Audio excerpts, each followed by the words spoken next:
So, you're going to Italy tomorrow? Well, let me tell you right now, get ready, because this trip is going to be intense. And no, it's not just about eating pizza by the Trevi Fountain or posting a photo holding up the Leaning Tower of Pisa. Italy is beautiful, but it's also full of details no one tells you about before you go. That's exactly what I'm going to do here. Give you the straight talk, as if we were chatting right now at the airport. I'll show you what to expect when you get there, the highlights, the pitfalls that can ruin your experience, and those little curiosities that only someone who's already been there discovers. Ready to get started? When you land in Italy, the first thing you'll feel is that you're entering a country that breathes history, yet lives intensely in the present. It doesn't matter if you touch down in Rome, Milan, Venice, or Naples.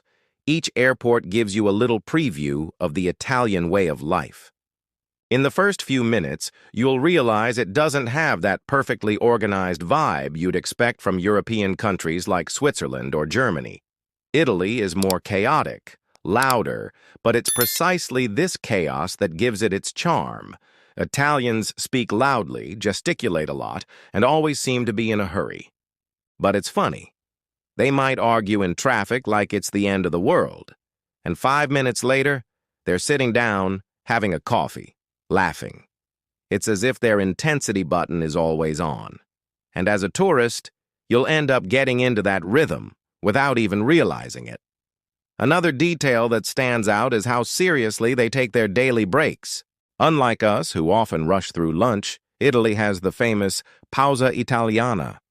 In the middle of the afternoon, especially in smaller towns, you'll notice shops closed, restaurants only reopening later, and an almost ghost town feel for a few hours. It's not laziness, it's culture. They believe life shouldn't be all work, so they truly stop to rest, enjoy family, or simply have a coffee without rushing. At first, it might be frustrating for foreigners, but then you start to understand that this is their way of living better. And since I mentioned coffee, get ready to change your relationship with it. Italian coffee isn't that American-sized cup filled to the brim, and certainly not our small filtered coffee. There, it comes in small, intense shots you drink in 2 sips. The most interesting thing is that Italians don't sit in a cafe for half an hour. They order, drink it standing at the counter, and get on with their day. It's fast, almost a daily ritual. And if you order a cappuccino after lunch, I'm warning you, the waiter might give you a strange look. For them, a cappuccino is only for the morning, period.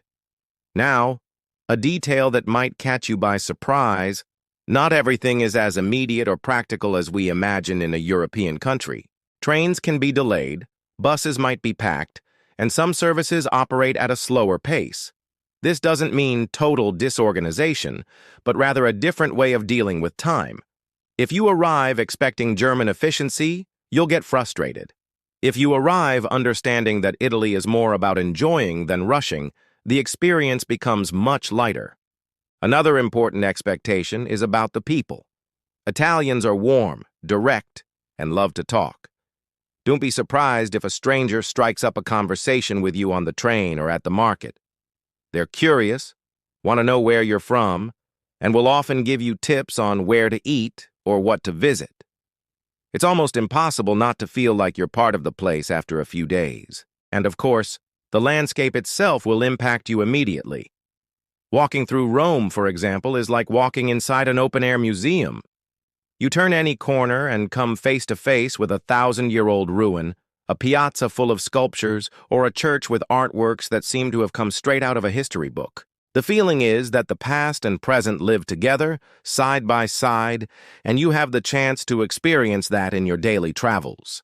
If there's one thing no one can deny, it's that Italy has a charm that's hard to put into words. When you get there, it feels like every single detail conspires to win you over. And I'm not just talking about seeing postcard-perfect sights like the Colosseum or the Leaning Tower of Pisa, but about feeling the atmosphere that blends history, beauty, and a way of life that only exists there. The gastronomy, a feast for the soul. Let's start with the food because, let's be honest, a lot of people travel to Italy with one main goal, to eat, and you can't blame them. A simple pizza in Naples can change your life. That's not an exaggeration. The crust is thin, light, and cooked in a wood-fired oven with fresh ingredients that seem so much more vibrant than what you're used to. In Rome, you'll find incredible pasta dishes like the famous carbonara, which is made completely differently than most people imagine. No cream, just egg yolks, pecorino cheese, pepper, and guanciale, a type of cured pork cheek. Each bite is a flavor you'll find hard to forget. And it doesn't stop there. In the north, risotto is the star, creamy and full of flavor, with a special shout-out to the saffron risotto in Milan. In the Tuscan region, wines take center stage. You can step into a family-run winery, taste a wine made with traditional techniques, and feel like you're drinking not just a beverage, but a piece of that place's history. Even coffee, which seems so simple, becomes an experience. Drinking an espresso while standing at the counter, as the Italians do, is almost a daily ceremony. The culture. Art in the everyday. The culture is a spectacle in its own right. Imagine walking into a seemingly ordinary church, tucked away on a narrow street in Florence, and finding artworks that, anywhere else in the world, would be protected in an expensive museum. In Italy, art is part of everyday life. The piazzas are full of sculptures, the walls hold centuries-old frescoes, and even modern buildings stand side by side with ancient constructions. You walk through the streets and feel like you've gone back in time, but without ever leaving the present. Iconic places and hidden gems. Of course, the iconic spots can't be left out. Rome is a spectacle on its own, with the Colosseum, the Roman Forum, the Trevi Fountain, and St. Peter's Basilica in the Vatican. Venice looks like a movie set with its canals, gondolas, and bridges that make you believe you're in another world. Florence is practically an open-air museum, the cradle of the Renaissance, where every corner reveals a new surprise. And Naples, often underestimated, is a vibrant, energetic city that holds on to an authenticity few others have. But the beauty of Italy isn't limited to the well-known destinations. There are small towns that look like they're straight out of a fairy tale, like Siena, with its shell-shaped piazza, or Verona, famous for the story of Romeo and Juliet. On the coast, the Amalfi Coast is a spectacle of colors, with villages clinging to cliffs and a turquoise blue sea at your feet. And if you love nature, the Italian Alps and the northern lakes, like Lake Como, offer breathtaking scenery. The most interesting thing is that each region has its own identity. There isn't just one Italy. There's the vibrant, chaotic, and warm south, the more elegant, organized, and modern north, and the traditional central Italy, full of medieval villages that seem frozen in time. As a tourist, you have the chance to experience several Italys in a single trip, simply by switching trains or hitting the road to discover something completely new. Now, let me tell you something important. Italy is incredible, but it's not the perfect paradise that a lot of people portray on Instagram. There are some downsides that are worth knowing about before you go, so you arrive prepared and can avoid headaches. And don't be fooled. Many people fall into these situations precisely because they think everything is under control. Scams and theft. Be on your guard. Let's start with the most common scams. If you're in Rome, Milan, or Venice, you'll encounter people offering you gifts. It might be a bracelet, a rose, or even someone insisting on helping you take a picture. It seems friendly, but in the end, they're going to charge you. And it's not a friendly request. It's an insistent demand that can make you feel very uncomfortable. Their trick is to make it seem harmless and then turn it into a problem. The best thing to do is simply not accept anything from strangers, or even stop to talk if the approach seems suspicious. Another thing to be careful about is theft. It's not violent, but pickpockets are very skilled. Train stations, crowded buses, and busy tourist spots are their favorite places. Open bags, backpacks on your back, and phones in your back pocket are an invitation. They work in pairs or even groups, and you often only realize it when it's too late. The trick is simple. Always keep your belongings in front of you, and if possible, use a money belt or an anti-theft bag. The chaos of daily life. Speaking of transportation, prepare for a certain amount of chaos, Buses in Rome, for example, can be late, change routes without notice, or simply not show up. Trains get delayed, connections are missed, and you need to have patience. It's that feeling that things work, but not in the most organized way in the world. If you're the type to get stressed out by unexpected delays, this might be a major cultural shock. And since we're talking about cultural shocks, there are a few interesting ones. The first is the directness of the Italians. They aren't going to mince words to be polite. If they don't like something, they'll say so. If they think it's weird that you're ordering a cappuccino after lunch, they'll show it with a look of surprise or even an ironic laugh.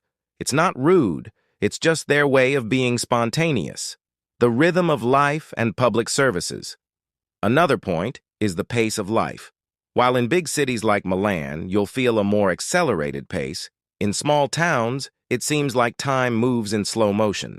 Many establishments close in the middle of the day, restaurants don't serve food outside of lunch hours, and if you want to have an early dinner, you might be frustrated because kitchens only open later.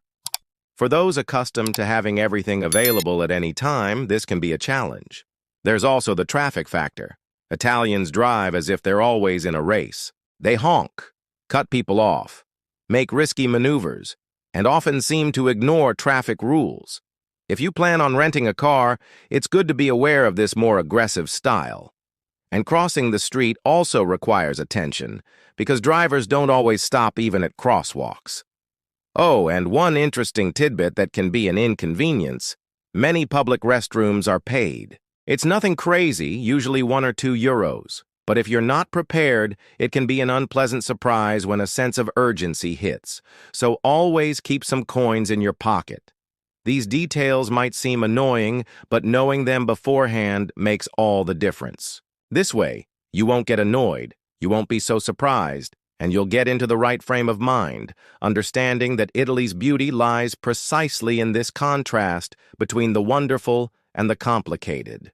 One of the most fun parts of traveling is discovering those little curiosities that don't appear in any tourist guide, but make you feel like you're a part of the local culture. And in Italy, you can be sure you'll stumble upon several stories and customs that will, at the very least, make you smile or think, wait, why do they do that? Unspoken rules of Italian life. Let's start with coffee, because this topic is practically a science in Italy. You already know that a cappuccino is only for the morning, but what few people mention is that if you order a latte, you won't get a coffee with milk. You'll get a glass of milk. Just milk. If you want a coffee with milk, you have to ask for a cafe latte. This small detail has caught many unprepared tourists off guard. Another curiosity is that many Italian cities have drinking water fountains scattered throughout the streets. In Rome, for example, they're called nasoni, because the shape of the spout resembles a large nose. Locals use these fountains without a second thought, filling up their bottles or even drinking directly from them. And believe it or not, the water is good, cold, and free.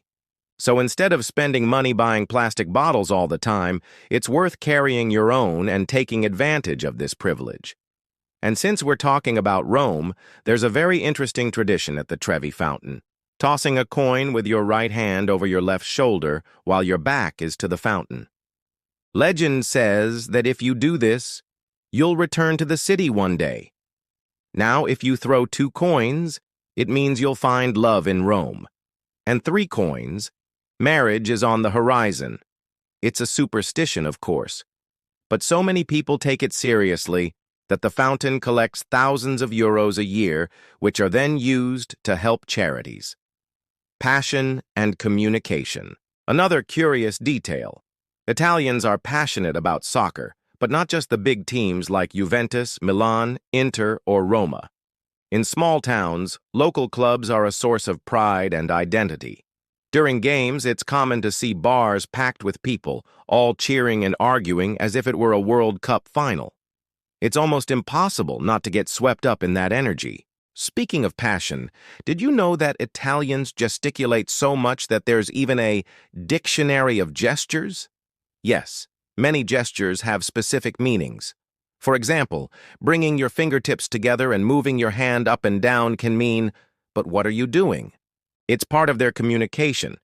And you'll realize that sometimes you don't even need to understand the words, because the gestures say everything: food, history, and identity. Another curious point is the Italians' relationship with food. They take the order of their courses very seriously. First comes the antipasto, then the primo piatto, which is usually pasta or risotto, followed by the secondo piatto, meat or fish, and only then, dessert. Don't try to mix everything at once or ask for coffee before the main course. For them, that breaks the entire logic of the meal. It might seem like a fuss, but it's cultural, and if you get into this rhythm, you'll realize how much sense it makes. And speaking of gastronomic traditions, there's one that few people know about. During some religious festivals or special celebrations, certain fountains even spout wine instead of water. This happens mainly in small towns and villages, like in Marino near Rome. Imagine the surprise of drinking a sip of wine directly from the town square's fountain. Another interesting detail is how Italian cities hold layers of history. In Rome, for example, you can walk on a modern street, and right below it, there's an entire level of hidden ancient constructions, like a city within a city. Often archaeologists are still discovering new things underneath what already exists, and this gives you the feeling that Italy will never run out of discoveries. And of course, we can't fail to mention the fact that Italians are enormously proud of their regions. Ask someone where they're from, and instead of saying, "I'm Italian," they'll probably reply, "I'm Sicilian, I'm Neapolitan, or I'm Tuscan." This regional identity is very strong, and each region has its own accent, cuisine, traditions, and even words. For a tourist, this means that every place you visit is like entering a new country within Italy. One thing that can make all the difference in your experience in Italy is understanding a bit about etiquette and behavior, especially when you're invited into someone's home or participate in a more intimate gathering with locals. Italians are very warm and enjoy being good hosts, but they also highly value certain traditions and gestures of respect. Dining etiquette, a social event. If you're invited to dinner at an Italian's house, never show up empty-handed. Bringing a gift is almost mandatory. It can be a bottle of wine, a local pastry, flowers. The important thing is to show that you appreciate the invitation. And here's a detail. Avoid flowers in even numbers because in Italian culture, flowers in pairs are associated with funerals. If you bring wine, choose a good bottle. But don't go overboard with luxury because the gesture is more important than the price. When it comes to eating, there's a whole set of etiquette that they follow naturally. For example, the bread on the table is not for you to nibble on throughout the meal. It's generally used to accompany the dishes or for fare la scarpetta, which is when you use a piece of bread to wipe up the remaining sauce on your plate. This is seen as a sign that you genuinely enjoyed the food, so don't be shy about doing it. Another point is the order of the courses. As I mentioned before, Italians have a logical sequence for eating. It starts with the antipasto, then the primo piatto, followed by the secondo piatto, and finally, dessert.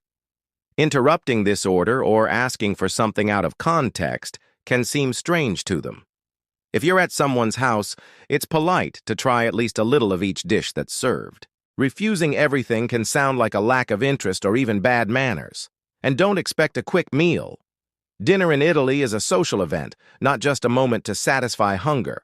Conversations extend, food comes in stages, and it can last for hours. Participating in this is truly immersing yourself in Italian culture. So don't look at your watch or show signs of being anxious to leave.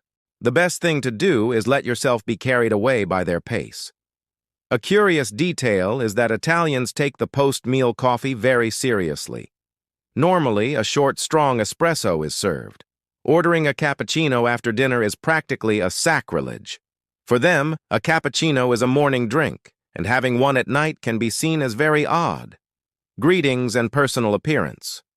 Besides the dinner table, there are other important etiquette gestures. For greetings, for example, in formal settings, a handshake is the rule, but among friends or acquaintances, kisses on the cheek are common, usually two, one on each side. Men also greet each other this way, depending on their closeness. Another thing is eye contact.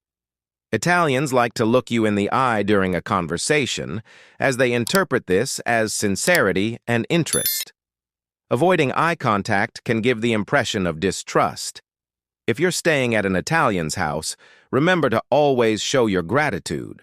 Hospitality is a very strong value, and showing thanks, whether with words or small gestures, is essential.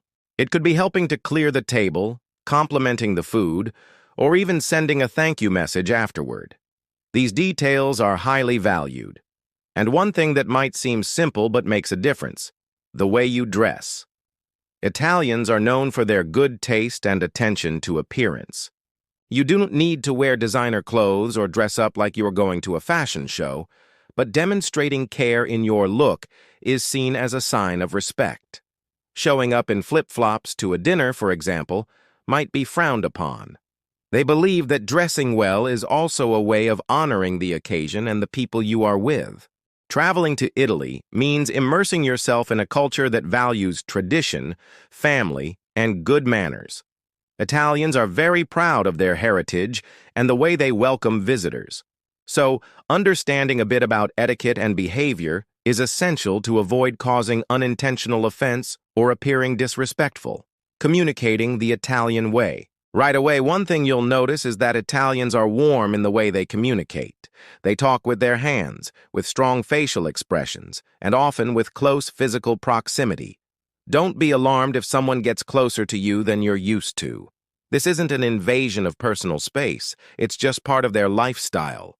When greeting someone, a firm handshake is common in more formal situations, but among friends or in casual settings, it's normal to exchange 2 kisses on the cheek, usually starting with the left cheek. If you're invited to an Italian's home, this is a huge sign of trust and friendship. Never show up empty-handed. It's considered good manners to bring a simple gift, like a bottle of wine, flowers, or even a typical sweet from your home region. Avoid giving flowers in even numbers, as in some regions, this is associated with funerals. A bottle of local wine or quality chocolates are always safe bets. Dining and social etiquette. At the dinner table, etiquette is almost a religion. First, never cut spaghetti with a knife. That's considered a culinary heresy. The correct way is to twirl the pasta with your fork. Another detail: don't put Parmesan cheese on just any dish. For example, adding Parmesan to frutti di mare, seafood pasta, might earn you some judgmental looks. And remember, a cappuccino is for breakfast only. If you order one after lunch or dinner, Italians might give you a strange look because, for them, a heavy, milky coffee at night ruins digestion. Another thing, be patient at restaurants. For Italians, a meal is not just about satisfying hunger, it's a social ritual. It's common for lunch or dinner to last for hours, with plenty of conversation and several courses. Asking for the bill quickly, or eating in a hurry, can seem rude. Respectful behavior and dress. In daily life, they appreciate it when you try to speak a few words of Italian. A simple buongiorno, good day, grazie, thank you, or per favore, please, shows respect. Of course, no one expects you to be fluent, but showing effort counts for a lot. At the same time, avoid raising your voice in public or gesticulating aggressively. While Italians are expressive, they don't like loud disturbances, especially in sacred places like churches. If you visit cathedrals, basilicas, or the Vatican, pay attention to the dress code. Shoulders and knees must be covered for both men and women.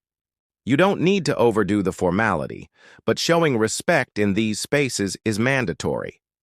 One more curious detail: Italians value punctuality highly for professional meetings, but in family or social gatherings, there is more flexibility. Arriving a few minutes late for a dinner with friends might even be expected, but for work commitments, try to be on time. By following these small codes of etiquette, you'll be seen not just as a tourist, but as someone who respects the local culture, and that opens doors to much more genuine and welcoming experiences on your trip. Traveling through Italy is a dream, but it can also be a bit pricey if you don't have a few strategies up your sleeve. The good news is that saving money doesn't mean giving up incredible experiences. It just means knowing a few tricks that locals use every day to keep the trip light without sacrificing quality. Food and drink on a budget. Let's start with something simple: water. It might seem silly, but buying small bottles on every corner will end up costing you a fortune. Fortunately, Italy has free drinking water scattered throughout its cities. In Rome, the famous fountains called Nasoni are abundant, cold, and completely reliable. Just bring your own bottle and refill as you go. Besides saving money, you'll also avoid plastic waste. It's a double win. Another important tip is where you choose to eat.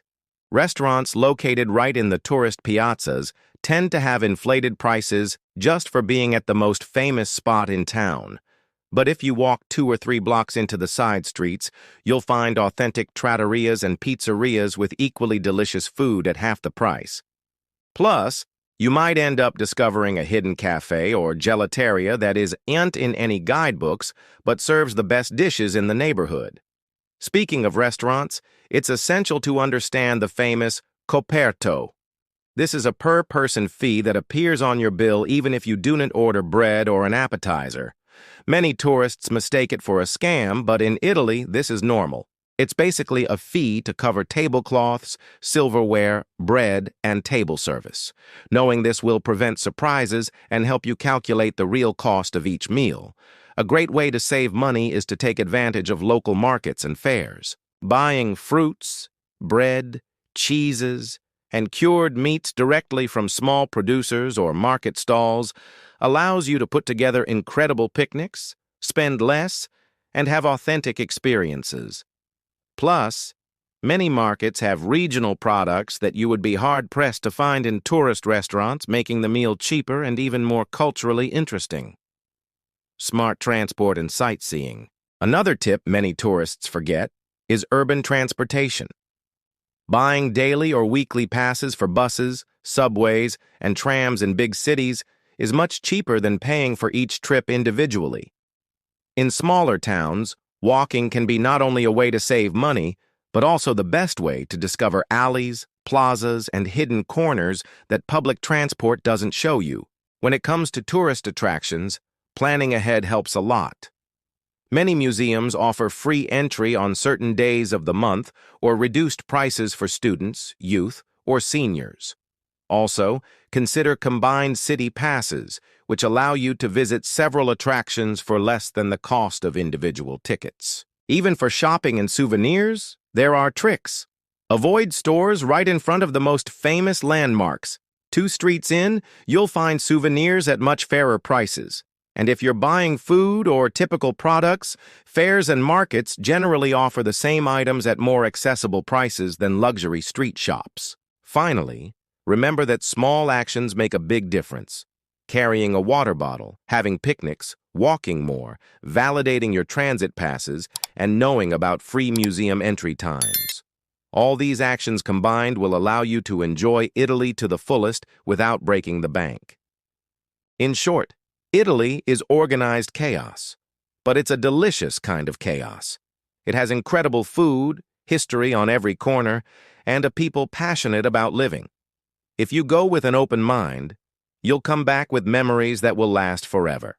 So pack your bags, forget the rush for a little while, and let Italy win you over. Buon viaggio.